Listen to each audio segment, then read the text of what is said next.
doctor Jorge Servín Jiménez, a que pueda poner su presentación. Él nos va a dar una conferencia sobre evaluación de los aprendizajes en entornos virtuales.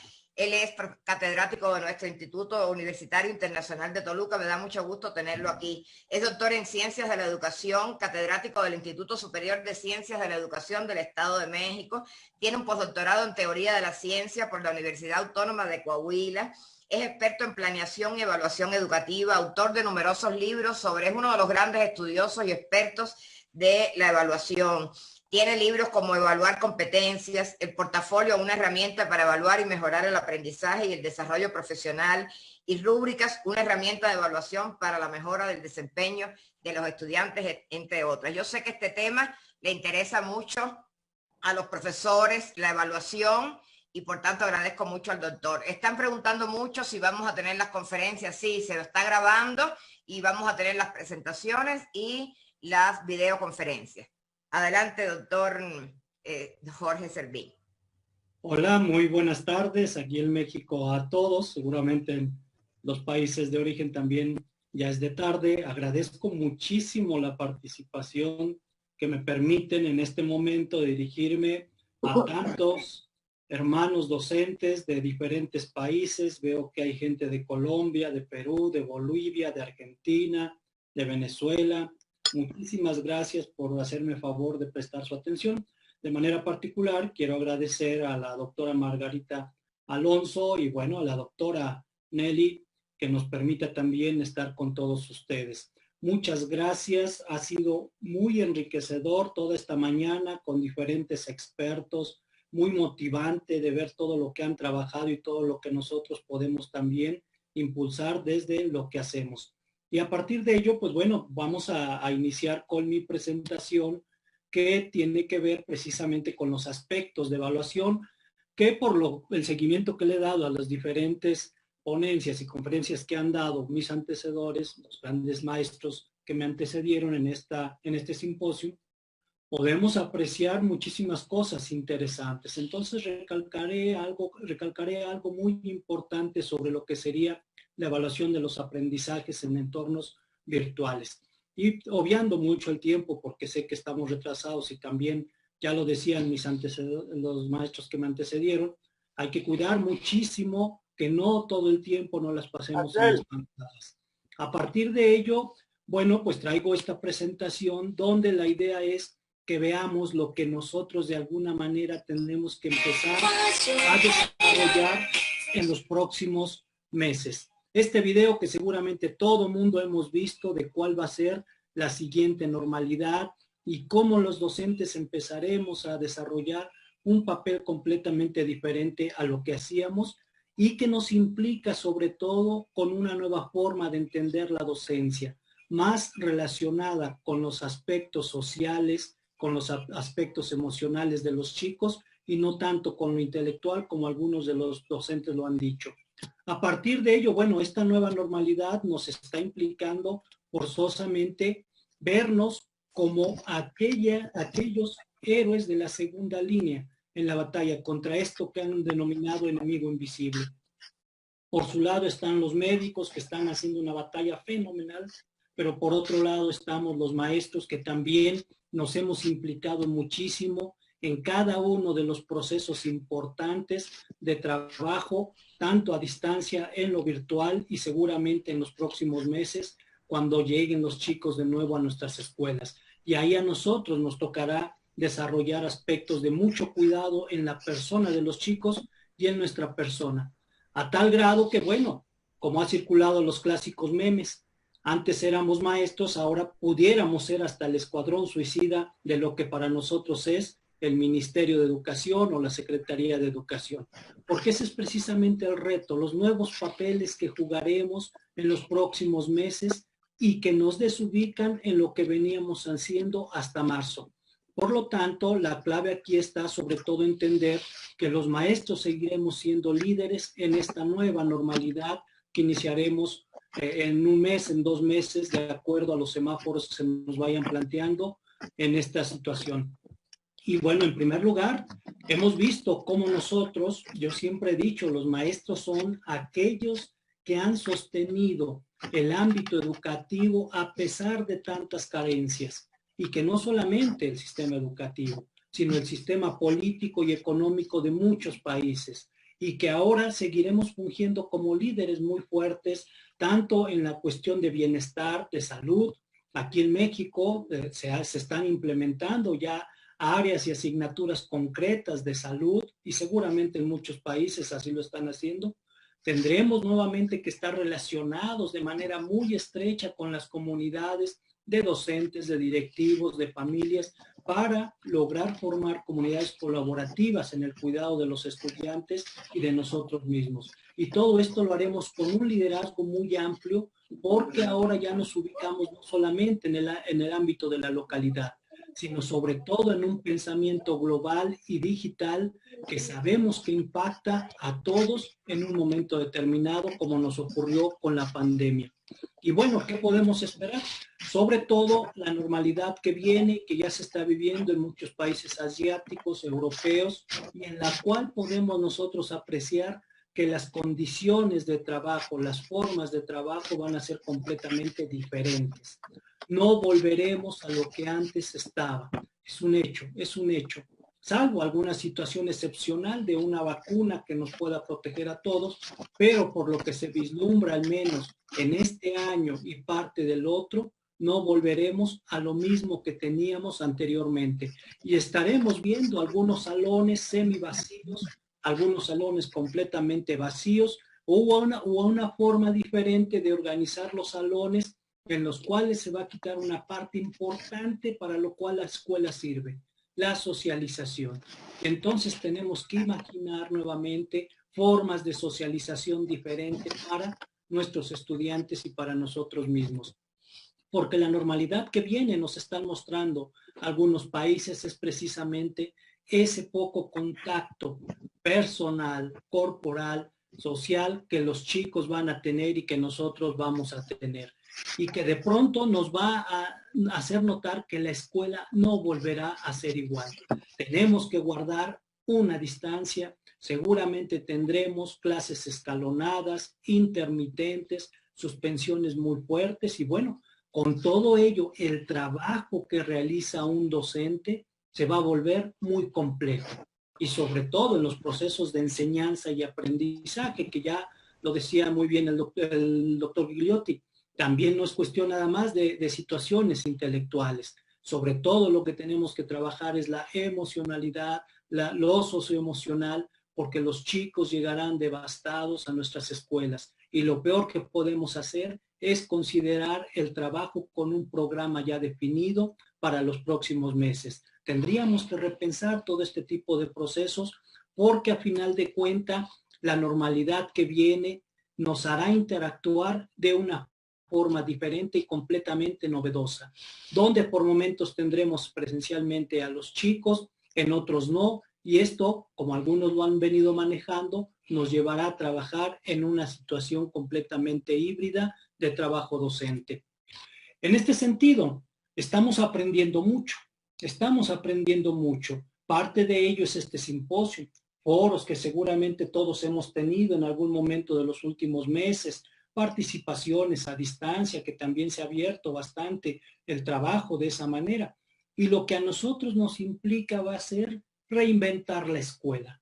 Estamos ante una reforma educativa que muchos países de alguna manera habían querido trabajar de forma oficial, pero que no lo habían logrado. Y lamentablemente una pandemia nos vino a posicionar en antesala de una reforma completa a nuestro sistema educativo. Y ante ello tenemos que prepararnos para entrar a un sistema digital y físico que nos lleve a una forma diferente de aprender. Por eso es que yo le apuesto a que en estos momentos nosotros estamos en una línea imaginaria para cambiar el paradigma de la educación. Y con ello, el tema que me toca en este momento de alguna manera llevar a cabo es cambiar el paradigma de la evaluación. Porque a partir de esto, lo que nosotros tenemos que hacer es repensar la escuela y hacer una escuela completamente diferente. Una escuela en la cual cambiemos la manera como la veníamos desarrollando. Si nosotros fuimos formateados en un contexto de la imprenta, donde lo impreso era lo importante, el libro de texto era lo importante, el escribir en el pizarrón era lo importante, ahora es necesario hacer, como decimos en estos ámbitos tecnológicos de computadoras, resetearnos y pasar a un formato digital, porque entre más rápido lo hagamos, mejor será y además nos dolerá menos. Y en este sentido, uno de los problemas que hemos visto, sobre todo como un error grave, es que a veces muchos docentes hemos querido virtualizar lo tradicional. Querer seguir trabajando o pensando el trabajo y querer de la manera como lo hacíamos tradicionalmente y querer hacerlo con lo virtual. En ese sentido, ese es el grave conflicto en el cual nos estamos nosotros viendo. Una posibilidad de virtualizar lo tradicional, y esto no debe ser así, muy al contrario, y hemos visto pues algunas cosas interesantes. En un primer momento, docentes que de pronto, cuando nos llegó el momento de suspender nuestras actividades cotidianas, pues recurrimos a lo que teníamos a la mano. Algunos dimos ciertas instrucciones por escrito para que se lo llevaran los niños, los padres de familia. Después otros recurrimos a ciertos medios importantes de comunicación, en este caso relacionado más con las redes sociales, ¿no? Por ejemplo, el WhatsApp. Algunos utilizamos aquí en México mucho el WhatsApp para mandar las diferentes indicaciones que los chicos deberían recibir. Otros utilizamos las redes sociales como Facebook para conectarnos en la medida de las posibilidades con quienes tenían este tipo de recursos. Y bueno, algunos otros pues fuimos creciendo en cosas que ni siquiera conocíamos, como por ejemplo la plataforma de Zoom, que en este momento estamos utilizando y que todavía muchos nos sentimos un poco hasta limitados para su uso. Pero ahí la clave ha sido que en los últimos 2-3 meses hemos logrado acrecentar nuestro conocimiento en lo que son los diferentes recursos digitales para poder seguir llevando las tareas de aprendizaje con los chicos. Porque a final de cuentas el tiempo nos alcanzó. Los docentes, algunos, nos habíamos resistido a este tipo de cosas, a las competencias digitales. Y a final de cuentas nos llegó el momento que tenemos que subirnos a ese barco para poder impulsar un aprendizaje y un desarrollo de los chicos de una manera completamente diferente. Lo lamentable es que con la llegada de los entornos virtuales puede significar también la migración de los peores aspectos de la evaluación tradicional. Ese puede ser uno de los riesgos muy fuertes que se corren. Y, por ejemplo, hemos visto a aquellos docentes que lo que quieren es seguir evaluando como lo hacían, pero ahora en formato digital. Inclusive yo he visto una de las instituciones más reconocidas aquí en México, que en su momento, hace un mes y medio más o menos, aplicaron exámenes escritos escritos y digitalizados a sus estudiantes, pero los vigilaban a partir de diferentes cámaras que tenían en las computadoras para que los chicos no copiaran. Si se dan cuenta, a veces queremos seguir haciendo las cosas como tradicionalmente se venían realizando, pero ahora en un formato digital. Y eso es lo peor que podemos hacer. Sobre todo cuando pensamos todavía la idea de la evaluación como control. Y es algo que se implica muchísimo. En el caso mexicano, y a lo mejor por algunos contactos que tenemos en otros lugares nos han dicho que está la misma situación, en estos momentos se llegó al hartazgo de las evidencias, porque pareciera ser que la mejor forma de que el maestro demostrara que sus chicos estaban trabajando y estaban aprendiendo era darle a su superior evidencias en foto, ya sea capturas de pantalla, ya sea algunas cosas que los chicos les mandaran y que las imprimían, para que ellos pudieran dar cuenta de que en verdad se estaba trabajando y a veces, aunque no se estaba aprendiendo. Aquí en México llegamos al hartazgo de las evidencias, porque precisamente la evaluación tradicional se ha venido construyendo de esa manera, que el chico presente evidencia, pero solo por presentar, sin hacer un análisis de la misma. Y en este sentido lo que se requiere pues es refrescar la mirada. Hay que refrescar la mirada de lo que por tradición hacíamos, manteniendo lo mejor de aquellos enfoques tradicionales, pero innovando con apoyo tecnológico y siempre, siempre fundamentándonos pedagógicamente. No hay nada peor que pensar que lo digital nos viene a resolver la situación pedagógica y didáctica del aprendizaje. Como buenos maestros debemos tener buenos fundamentos pedagógicos, porque este fundamento es el que nos va a ayudar a que mediante estos medios digitales nosotros podamos avanzar en los aprendizajes y formación integral de los estudiantes. Estos sistemas tecnológicos son el medio, nunca van a ser el fin para el aprendizaje de los estudiantes. Por lo tanto, una de las cosas que en evaluación debemos siempre considerar es sobre todo la esencia de lo que es evaluar. Y no hay que olvidar que evaluar significa encontrar el valor de algo. Ojo con ello, no es calificar, no es poner notas, no es darle la calificación al estudiante, es encontrar el valor de lo que él hace, de lo que él nos dice, de lo que él nos presenta. Lamentablemente en el sistema mexicano, y estoy seguro que en muchos sistemas de los que en los que nosotros nos ubicamos, lamentablemente no hemos logrado diferenciar estas dos tendencias que nos marcaron en el siglo XX y lo que llevamos del siglo XXI. La idea de diferenciar la evaluación cuando es del ámbito del measurement y la evaluación cuando es del ámbito del assessment. Pero no olvidemos que la evaluación del ámbito del measurement, que nace más o menos cerrando el siglo XIX, tiende a lo que es la mensura, es decir, la medida o la calidad, y por ello es que siempre se busca un número, una calificación, porque debe expresarse en algo cuantitativo. Pero cuando analizamos la historia de esta propuesta del measurement, nos damos cuenta de que hay una historia negra que nació con tintes eugenésicos y de eliminación racial, y que a veces la hemos llevado nosotros a la escuela sin pensar ni tener conciencia de lo que estamos haciendo cuando ponemos una calificación, y más cuando es de tipo negativa o reprobatoria, como manejamos. Pero por otro lado, por fortuna, se ha venido construyendo una cultura completamente diferente que está relacionada con el assessment y que implica o no implica otra cosa más que el hecho de poder hacer algunos juicios y apreciaciones de manera cualitativa. Porque no debemos olvidar, y aquí está la clave, que en esta evaluación, las formas de evaluación más comunes que llevamos a cabo, por lo general siempre hay una tendencia. O evalúas para excluir o evalúas para ayudar. Y nosotros debemos recuperar la esencia de evaluar para ayudar. Y esto debe estar relacionado con la filosofía educativa que tienes.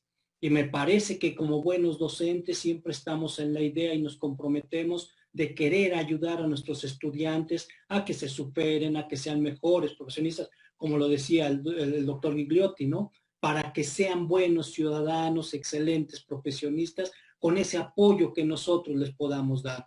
Por eso es muy importante la esencia de la evaluación. Y bueno, dependiendo mucho de esta filosofía que tienes de la educación, pues va a depender también mucho la filosofía que tienes sobre la evaluación. Y no olvidar que la evaluación es considerada el corazón de las experiencias que los estudiantes tienen de sus procesos educativos. Cuando los estudiantes comentan experiencias educativas, muchas de ellas siempre son referidas a las formas de evaluación o cómo les evaluábamos los docentes o cómo ellos sorteaban las formas de evaluación que los docentes les presentábamos. En ese sentido, aquí la clave está. ¿Cuál es tu filosofía sobre la evaluación? ¿Quieres medir? ¿Quieres valorar? Y a partir de ello, si no tenemos conciencia clara de hacia dónde estamos apuntando, también algo que nos pudiera ayudar, checa cuáles son los instrumentos que utilizas para evaluar los aprendizajes de los chicos. Y estos instrumentos te dirán si mides o evalúas.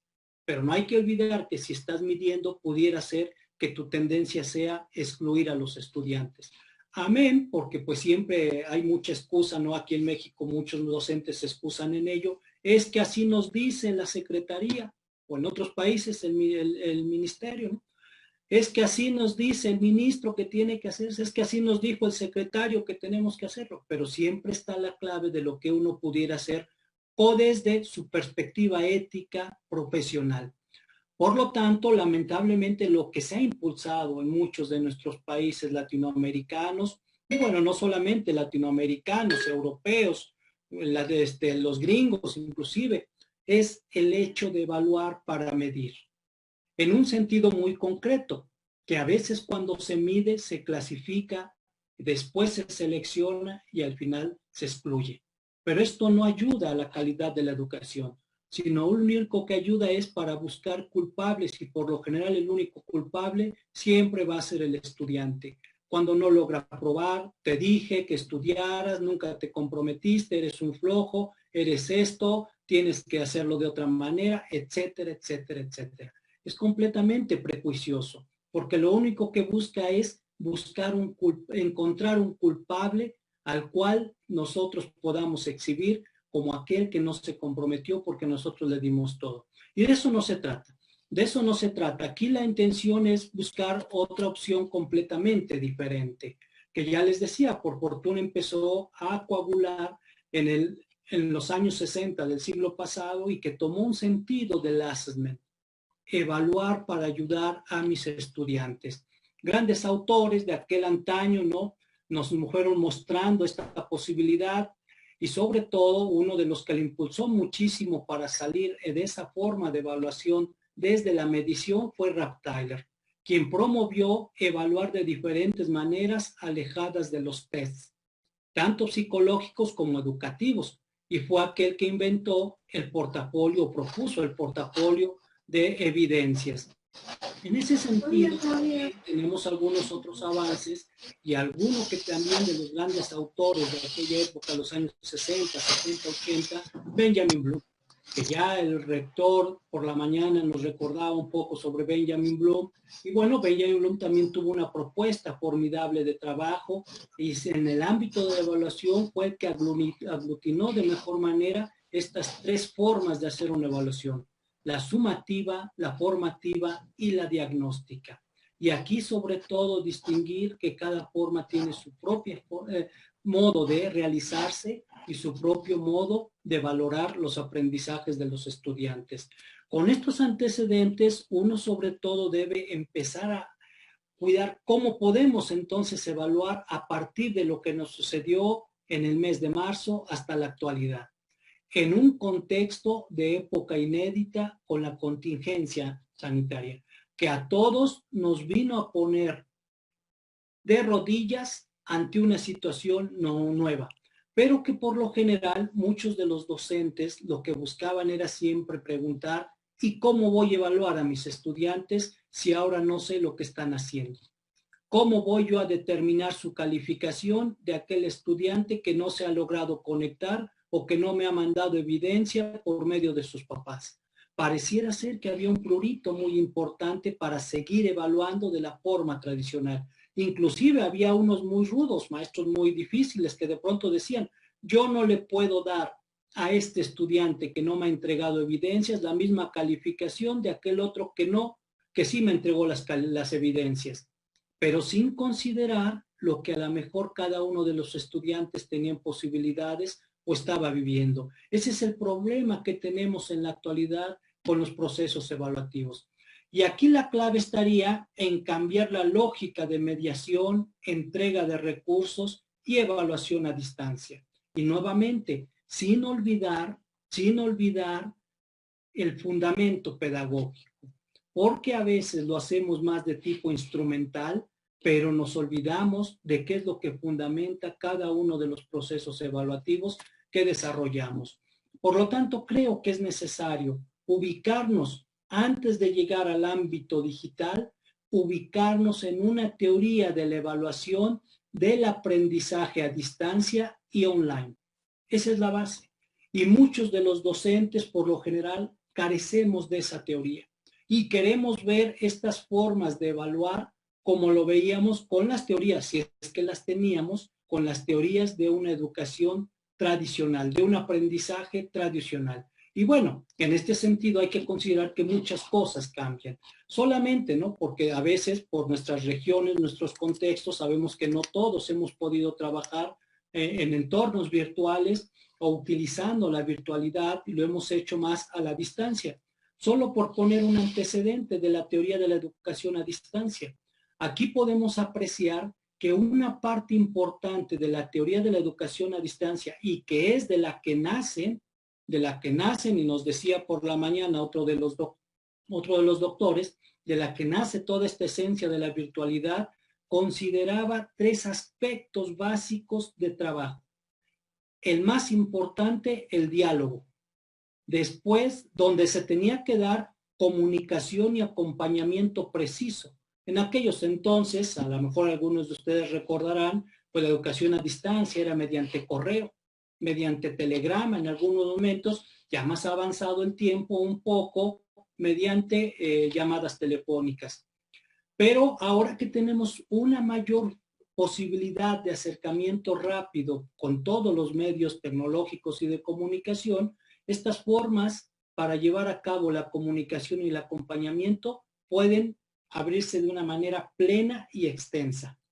También así, una clave importante que es necesario cuidar, maestros, la estructura o lo que se ha denominado el diseño instruccional. Debemos cuidar, ¿no? Y varios, los docentes que han participado, que ha sido una excelente participación, nos han ilustrado de cómo lograr un verdadero diseño instruccional que permita a los chicos en verdad trabajar sin que nosotros estemos dirigiendo de forma presencial. Y otro de los aspectos, el tercer aspecto, también el hecho de que nosotros debemos ir propiciando poco a poco la autonomía del estudiante. Ahí está la clave. Si la educación presencial por lo general demandaba que el maestro dirigiera las actividades de los estudiantes en educación a distancia y en educación online, lo importante es generar una mayor autonomía en los estudiantes. Y aquí la clave está en esto. Cuando uno tiene un buen diseño de trabajo para los estudiantes, porque no olvidemos que debemos también planear lo que los estudiantes deberán trabajar, cuando tenemos un buen diseño de la estructura y hay más diálogo, lo que se incrementa va a ser la autonomía del estudiante. Estas son las bases fundamentales de trabajo que nosotros debemos realizar con una educación como se nos va a presentar ya pronto, una educación híbrida. Generar un buen diseño de planeación instruccional, generar mayor autonomía del estudiante y sobre todo estar en constante diálogo con ellos. Esa es una forma con la cual nosotros podemos tener el fundamento básico pedagógico para el trabajo. Lo importante, ya les decía, es este diseño y el diálogo, porque uno de los aspectos básicos con los cuales nosotros estamos trabajando en la actualidad son las condiciones de vulnerabilidad educativa y social. Y que por la mañana los rectores nos ilustraban de una manera fabulosa estos aspectos. Si no, primero nos desnudaron, la situación de contingencia nos vino a desnudar y a exhibir algo que todos palpábamos. El hecho de que no todos tenían las posibilidades de realizar la educación a distancia. Pero que esto, nos decía la doctora Nelly, en su brillante participación, esto puede ahondar las diferencias entre los sujetos educativos. Y esto es lo que debemos cuidar como docentes. Cuando yo desarrollo una planeación, un diseño instruccional en línea o a distancia o híbrido, debo cuidar siempre la vulnerabilidad de aquellos que no tienen los recursos con los cuales yo pudiera pensar que van a trabajar. Eso es algo importante que nosotros debemos cuidar. Por ello, la estructura, es decir, el diseño que hagamos debe ser eficaz. Pudiéramos tener la mejor herramienta digital, pero aquí la clave, y nos lo decía el doctor Igliotti, ¿cómo te vas tú a conducir, por ejemplo, en una sesión de Zoom? en una plataforma que les dejes el trabajo, ¿cómo les vas a dejar el trabajo? Y esto es muy importante porque implica precisamente todo lo que nosotros desarrollemos en el ámbito de la evaluación.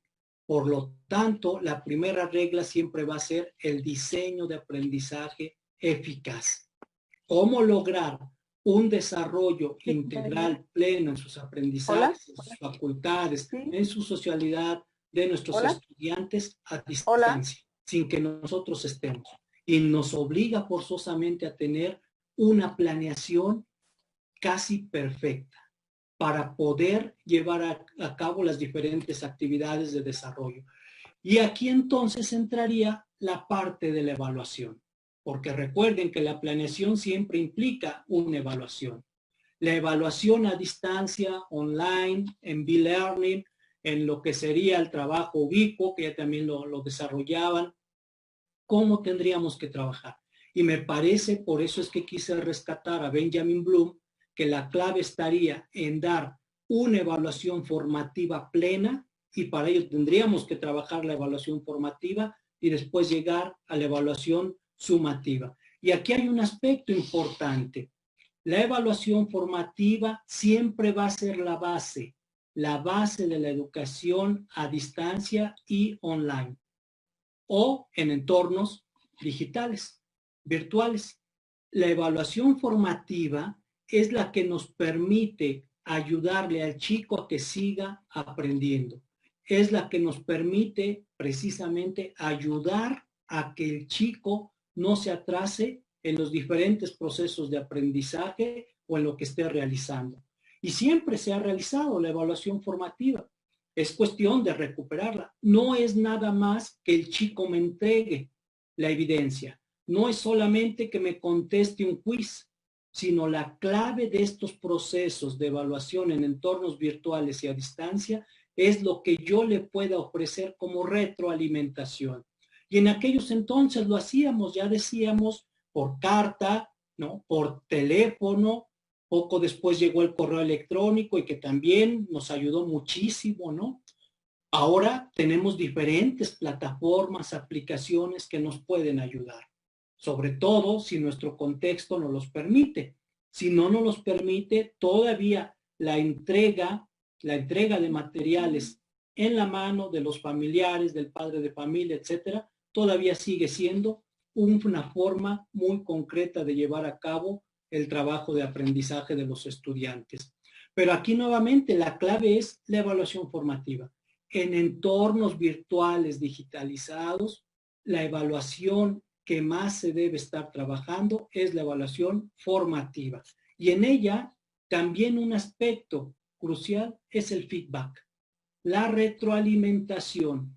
La mejor forma de dar una evaluación formativa es mediante la retroalimentación. Pero lamentablemente pues sabemos que hay dos formas de ofrecer feedback o retroalimentación. Una negativa, que a veces algunos maestros ponemos en práctica: no me entregaste, se te acabó el tiempo, se cerró la plataforma, por lo tanto no tienes nada, no tienes calificación, nos esperamos a la siguiente tarea. O la evaluación, perdón, la retroalimentación de tipo positivo. ¿Cómo entregaste tu trabajo? ¿En qué te puedo ayudar? ¿Qué fue lo que te faltó? ¿Qué tendríamos que hacer para que mejores? Etcétera. Aquí la clave está en cómo nosotros podemos llevar a cabo estos procesos, sin olvidar que la realimentación es el alma y el corazón de la evaluación formativa, nos dice Kayborg. Y con ello entonces tendríamos nosotros que cuidar que cuando trabajamos en entornos a distancia y trabajamos en entornos digitales, lo importante es que también planeemos diferentes actividades de retroalimentación por lo que nuestros chicos llegaran a necesitar. Porque la retroalimentación se implica en dos direcciones: la cognitiva, es decir, para que tu chico siga aprendiendo, y la motivacional o tipo afectiva, para que el chico se llene de confianza y siga proyectando de una manera diferente su quehacer, su trabajo, y siga aprendiendo. Por lo tanto, esta es la base importante del trabajo en evaluación. Y dentro de la teoría en evaluación a distancia online, lo primero que se tiene que hacer es dar feedback, retroalimentación. Y ya después, dice la gente de la Universidad Johns Hopkins, la calificación. A veces los maestros hacemos todo lo contrario. Primero damos la calificación y si el chico nos pregunta o nos reclama, pues ya le digo algunas cosas y a lo mejor medio le apoyo. Pero aquí la clave es esto. Primero hay que retroalimentar y luego calificar. Por ello, en esta universidad, y no es de ahora, siempre se han preguntado desde educación a distancia en los años 70 y luego ya en la virtualidad que se tuvo en los años 90, siempre se preguntaron esto: ¿cómo sabré que mis estudiantes en línea están aprendiendo si no puedo verlos? Y ahí está la clave. ¿Cómo sabré que mi chico en verdad está o se conectó a ver el video, el trabajo que yo le dejé? ¿Cómo valorar eso que está haciendo si no lo estoy controlando con mi vista, si no lo estoy viendo? Y ellos recomiendan, los colegas de esta universidad recomiendan 3 aspectos. Primero, pensar siempre en el estudiante, en sus condiciones, en sus posibilidades, en sus accesos y sobre todo en lo que él ya puede entregar. Conectividad 24/7, parece modo de mentira, pero el maestro en este tipo de trabajos también está conectado, así lo dicen los jóvenes de ahora, de los Zetas que nos comentaba ya el doctor más temprano. Estos chicos no están esperando el horario como a veces nosotros lo esperábamos, de 8 a 2 de la tarde. No, estos chicos lo que buscan es una retroalimentación casi inmediata. Maestro, él está trabajando a lo mejor a las 8 de la noche y manda el mensaje: maestro, esto no lo entendí, ¿qué puedo hacer? Esto es algo que nos va a implicar muchísimo mayor compromiso. Y sobre todo el tercer aspecto, naturaleza colaborativa. La naturaleza colaborativa que pudiéramos hacer, porque no siempre el maestro, y ya también se ha manejado, el maestro va a ser esencial para que los chicos lleven a cabo el aprendizaje. El maestro ya no va a ser aquel que simplemente proveía materiales de aprendizaje. Ahora el maestro va a adquirir un nuevo rol que al ratito comentaré. Y dentro de esta naturaleza colaborativa es necesario que también los chicos aprendan que entre ellos se pueden retroalimentar y se pueden ayudar. Y ahí el trabajo colaborativo, yo defiendo más la colaboración y no la cooperación, son diferentes completamente. El trabajo colaborativo es vital, es vital. Por lo tanto, esta teoría de la evaluación online nos implica sobre todo en la idea de mejorar los aprendizajes de los estudiantes y ya mucho después rendir cuentas de la calidad del producto que entregó. Aquí lo primero que tenemos que hacer es implicarnos con ellos para mejorar su aprendizaje, porque la tecnología cambió el sentido, propósito y las formas de evaluación. Eso es de lo que debemos estar conscientes. Y sobre todo, porque a final de cuentas, la evaluación a distancia y online implica siempre una evaluación formativa y una retroalimentación, porque lo importante es mejorar el aprendizaje de los estudiantes. Entonces, siempre preguntarnos, y esto es a veces un dilema de eticidad profesional: ¿para qué quiero evaluar? ¿Para que mis chicos sigan aprendiendo y se motiven a seguir aprendiendo, o para rendirle cuentas a mi superior? Ese es precisamente el dilema en el cual muchos maestros a veces nos encontramos. La evaluación debe motivar al estudiante para que siga en su aprendizaje y le inspire a progresar. Lo importante es que aprendan, no que aprueben. Y creo que en eso todos estamos de acuerdo. Y la mejor evaluación siempre va a ser reflexionar sobre qué se está aprendiendo y cómo seguir haciéndolo para mejorar. Por lo tanto, la evaluación online siempre va a ser una guía para una mejora permanente en los procesos de aprendizaje y de diseño, y no tanto para definir quién aprueba y quién no. A partir de ello, bueno, bajo esta filosofía se han desarrollado infinidad de salones virtuales que seguramente todos nosotros conocemos. Udemy, Docus, Cursusites, Moodle, Schoology, Edmodo, etcétera, etcétera, etcétera. Muchos salones virtuales en los cuales nosotros ya podemos trabajar diferentes tareas. La clave de estos salones virtuales está siempre en la creación de tareas, ¿sí? O asignaciones, como algunos lo han traducido. Y en estas asignaciones, por lo general, estas plataformas nos permiten subir las diferentes indicaciones e instrucciones que los chicos deben realizar. Pero aquí está la parte importante. Esta tarea debe englobar diferentes contenidos dosificados y el desarrollo de las competencias. Por lo tanto, no es cualquier cosa plantear una tarea. No es solamente solicitarle al chico que haga ciertas actividades.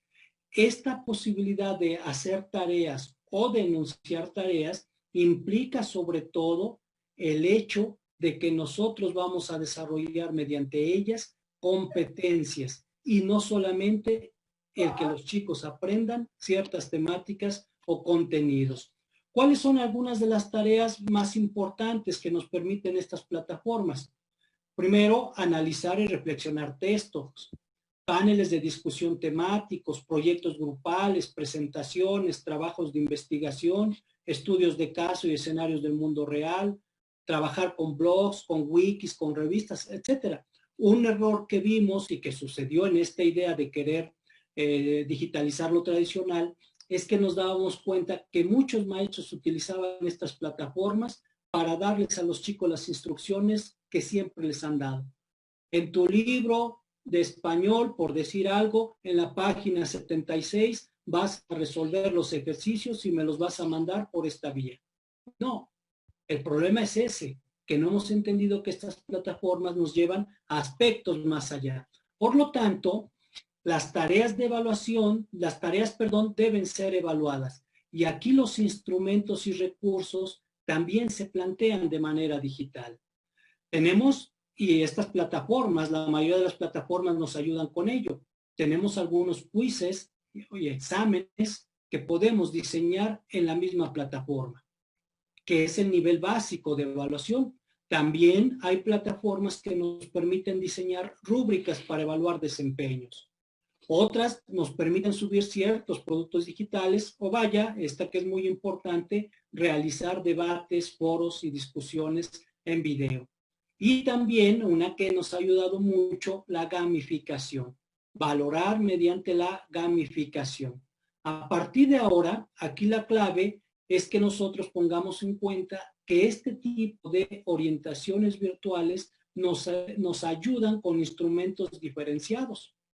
Hay otros, por ejemplo, algunas aplicaciones concretas, Puzzles, Google Forms, Wheaties, Google Drive con Core Rubrics, Adixio, EduRubrics, Vocaru, Philbrief, ClassDojo, ClassCraft, ¿no? Diferentes plataformas y aplicaciones que traen algunos instrumentos concretos para realizar formas diferentes de evaluación en línea.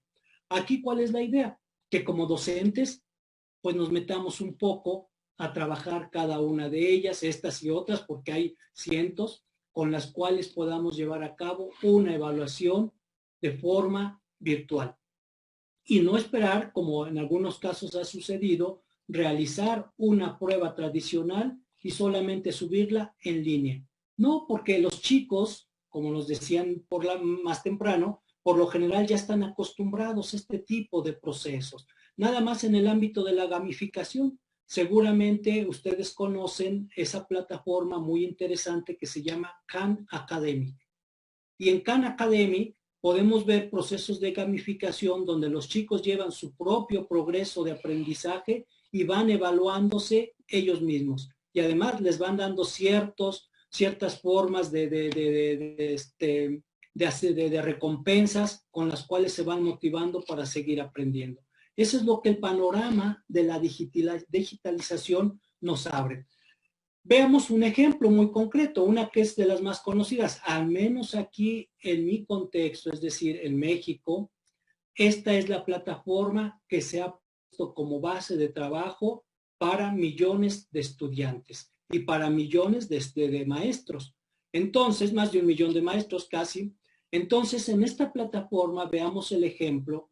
Por lo general, cuando queremos evaluar, nos presenta esta pestaña de Google Forms y con ella podemos evaluar.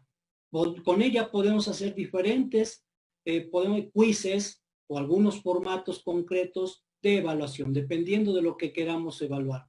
Y a partir, bueno, una de las claves aquí importantes que debemos considerar es la siguiente. En esta plataforma, por lo general, si el chico me entrega alguna tarea que se le asignó, por lo general yo le voy a evaluar con una nota.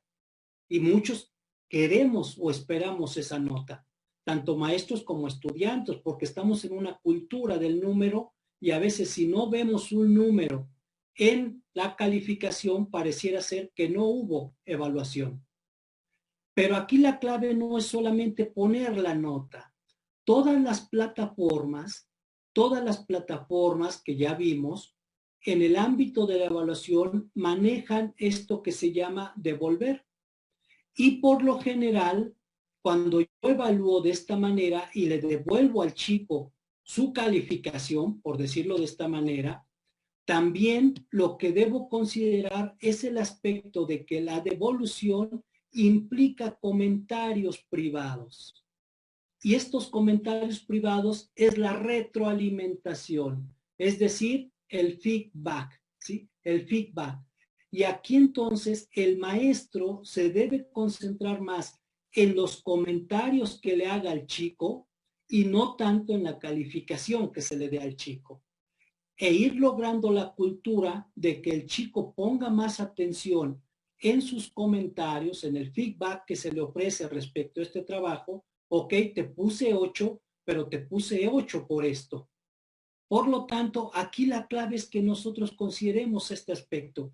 Y en muchos casos que hemos revisado en la investigación que hacemos, por lo general los maestros este aspecto de comentarios privados lo dejan en blanco, porque pareciera ser en esta cultura del número que lo que importa es esto. Y seguimos trabajando, ¿no?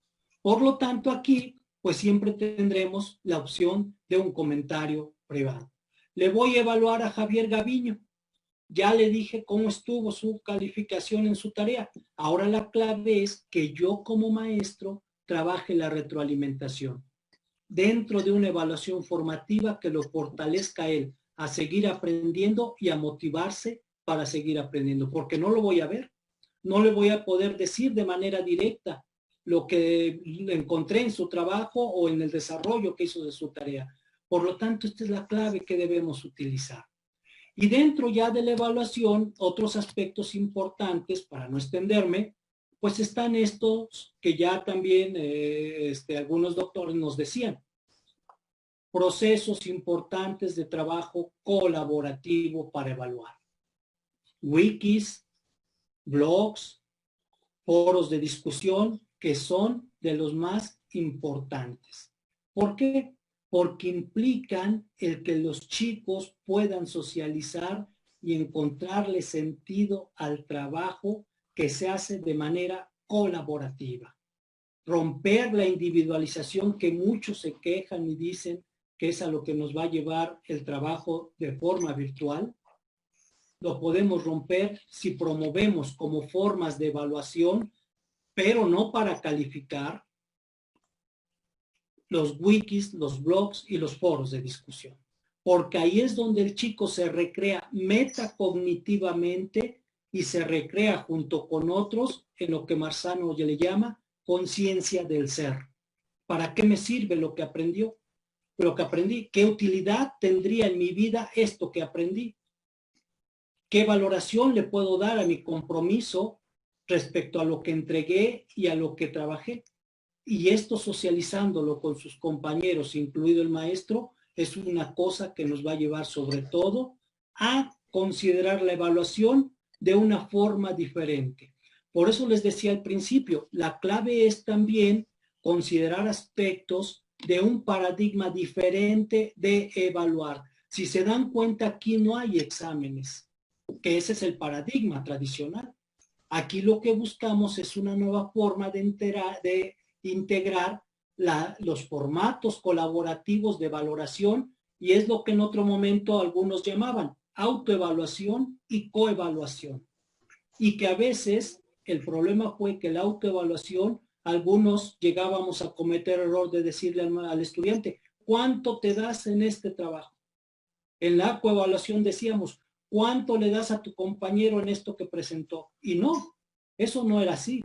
La autoevaluación y la coevaluación debe manejarse mediante estrategias de acción colectiva. Y estos formatos de trabajo, que yo les invito a que profundicemos en ellos, nos ayudan a realizar una evaluación de manera diferente. Y bueno, aquí lo importante es esto. En la evaluación, la clave va a ser darle mayor participación a los estudiantes. Un problema que tenemos los maestros, y es la cultura, es que precisamente pensamos que el maestro es el único que está capacitado para evaluar. Y hay docentes que inclusive así lo señalan. El alumno no puede evaluarse. El único que lo puede evaluar soy yo, porque yo tengo el conocimiento, yo sé lo que le puse, yo sé lo que tiene que entregar. Y esto no es así. Esto no es así. En este nuevo paradigma que debemos construir en la evaluación es darle más importancia a la participación de los estudiantes. Claro que se pueden evaluar, hasta los pequeños de preescolar. Entonces no limitemos a nuestros chicos y no tengamos todavía, como decíamos anteriormente, el poder o el control de las cosas mediante la evaluación. Aquí lo importante es que nuestro rol debe cambiar, ¿sí? Nuestro rol debe cambiar porque a final de cuentas el docente ahora se convierte en un compañero del aprendizaje. En un compañero quizá tenga más experiencia, más conocimiento, pero esto lo tiene que llevar a cabo en una actividad de acompañamiento, ya sea en mentoría, ya sea en coaching, ya sea en tutoría, ya sea en asesoría. Pero en este tipo de procesos el maestro ya no enseña. Por lo tanto, se convierte en un compañero del aprendizaje porque también él va aprendiendo. Y con esto lograríamos sobre todo que los chicos de alguna manera logren tener una participación importante en sus procesos evaluativos y devolverle la esencia a la evaluación. Si yo fui el que realizó el proceso donde no estuvo el maestro más que mis compañeros y en muchos casos yo estuve solo, yo puedo dar cuenta de lo que realicé. Y entonces hay que también, como se ha venido mencionando, hay que irlos a ellos acostumbrando a esta ética de la responsabilidad y de presentar sus resultados de acuerdo a lo que ellos realizaron. Y una parte importante de los instrumentos, las rúbricas. No me voy a extender mucho por cuestiones de tiempo, ya estoy superando un poco el tiempo. Las rúbricas. La mejor forma de evaluar competencias, se ha dicho, son las rúbricas. Pero el error que a veces cometemos es pensar que una rúbrica lleva puntajes. Cuando tú le pones puntaje, número a tus rúbricas, en automático dejó de ser rúbrica y se convirtió en lo que los gringos llaman matriz de calificación. Las rúbricas son esos instrumentos que permiten una valoración cualitativa, no cuantitativa. Entonces hay que evitar ponerle número a las rúbricas. Ese es un error que por ahí se ha venido cometiendo muy fuerte. Y la otra, la rúbrica no es como antes manejábamos las listas de cotejo. Pensar que yo con la mano puedo ir palomeando, puedo ir definiendo el chico qué hizo y cómo lo hizo. No, la rúbrica no es una lista de cotejo. La rúbrica, antes de ser un instrumento de evaluación, es una guía de trabajo para que los chicos puedan desarrollar mejor las tareas que les hemos asignado. Entonces la rúbrica es de los chicos, el instrumento de evaluación, que en este caso es la rúbrica, es para los chicos, no es para el maestro. El maestro puede participar en un momento dado, en un foro de discusión con la rúbrica, pero es el chico el que va a ir guiándose de acuerdo a los aspectos que diseñaste en esa rúbrica para ir logrando el trabajo que le propusiste. Esa es la clave de las rúbricas. y él es el que mejor puede dar cuenta en la rúbrica del proceso que siguió y hasta dónde llegó con la tarea realizada. Por lo tanto, hay que quitar esta idea de que las rúbricas las queremos manejar como manejábamos las listas de cotejo o las escalas estimativas. Las rúbricas es un documento más que guía el aprendizaje que un instrumento para evaluar. Y ya para cerrar, para no cansarlos mucho, lo que queremos en evaluación y lo que se pide en una evaluación en entornos digitales es sobre todo más valoración y menos calificación. Los entornos digitales no son para que se califiquen las tareas de los chicos, son para que se valoren y hay que diferenciar muy bien entre valorar y calificar, que ya les había dicho en un principio este tipo de diferencias. Entonces, lo importante es que aquí hagamos más valoración y menos calificación. Y un aspecto último que quiero trabajar de manera muy rápida en 3 minutos con ustedes. La evaluación en entornos digitales, virtuales, nos debe hacer transitar hacia lo que se conoce como las analíticas de la evaluación, ¿sí? Analíticas de la evaluación, donde aquí lo importante es no ver a la evaluación como una lista de control, entregó o no entregó. Porque a veces en este tipo de formas de evaluar aplicamos la analogía de las gallinas, ¿no? En esta idea de que parece ser que a la gallina le das de comer, vas y la pesas y el día de mañana esperas el huevo. Así a veces pareciera ser, con todo respeto que consideramos a nuestros estudiantes. Le das la información y el día de mañana quieres el huevo. No, la evaluación no debe ser en esta analogía de las gallinas. Las analíticas de la evaluación que nos las proporcionan todas las plataformas nos permiten a nosotros también analizar algunos datos respecto a los resultados de la evaluación. En cuanto a lo que pusimos como nota y en cuanto a lo que pusimos como retroalimentación.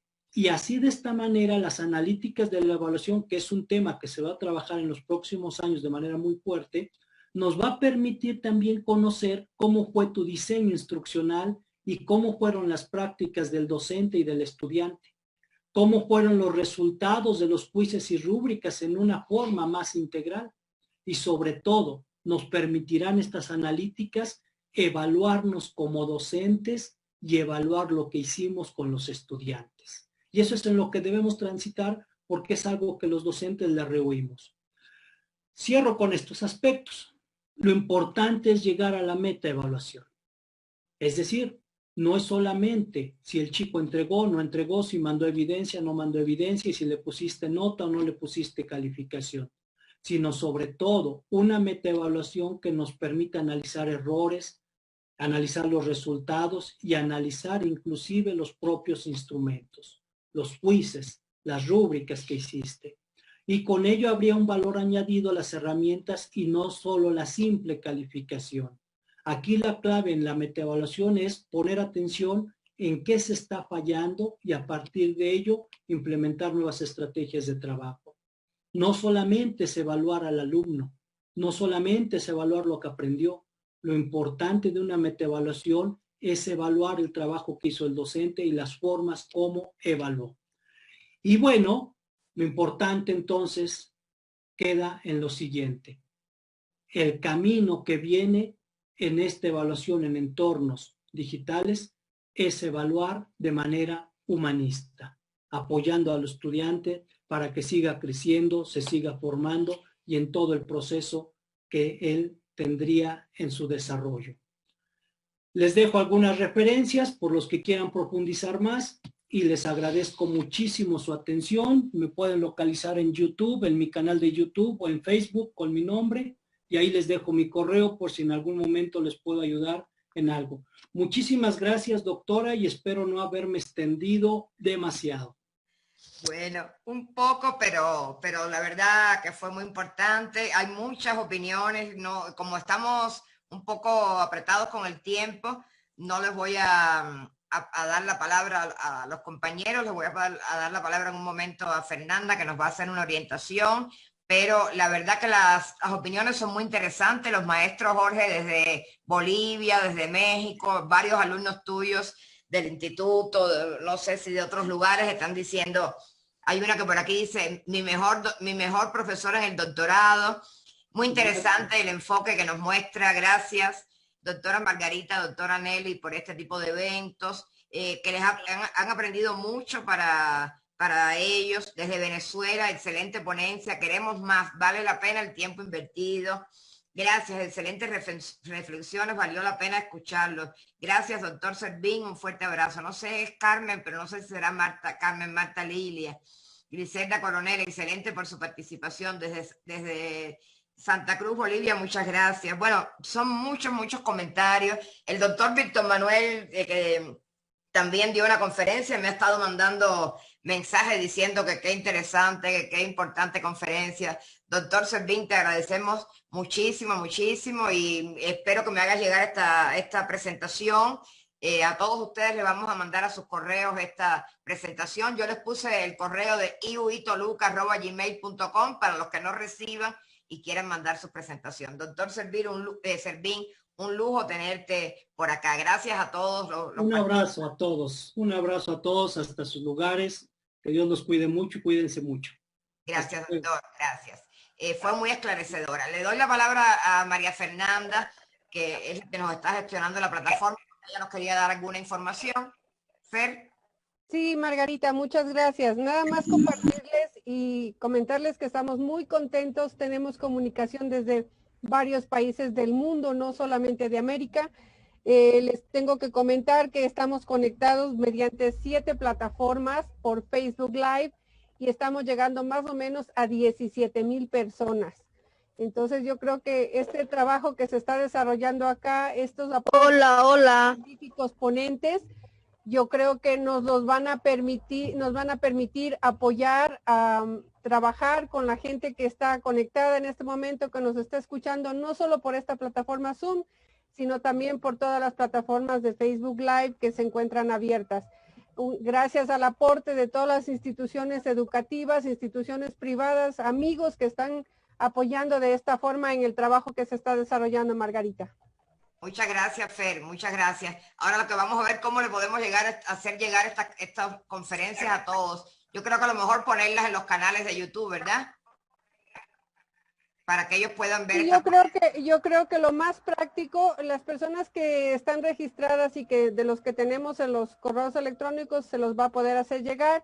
Los que no, yo creo que lo más factible sería contactar a los ponentes, a cada uno de los ponentes. Ellos tienen diferentes canales de difusión de sus materiales, entonces con eso nos podemos ayudar, como decía el doctor Servín hace un rato, en su canal de YouTube, por ejemplo. Estamos transmitiendo desde las plataformas de Talento Humano Emprendedor, desde la Red Académica Intercontinental para el Desarrollo del Talento Humano. Estamos transmitiendo desde Ecuador, desde Todos Somos Ecuador, una plataforma de Facebook Live también. La Universidad Juan Misael Saracho de Bolivia nos está haciendo el favor de transmitir. La FINI. Bueno, tenemos una cantidad increíble de contactos ahora. Estamos transmitiendo para prácticamente toda América Latina, estamos transmitiendo también para Europa, para Egipto, y tengo conocimiento de que nos están escuchando hasta en Nigeria. Órale, interesantísimo. Después me das esas estadísticas. Les agradezco a todos. Gracias, Fer, por tu apoyo tan grande siempre, y a todos los profesores y colegas que nos visitan, que están participando desde tantos lugares.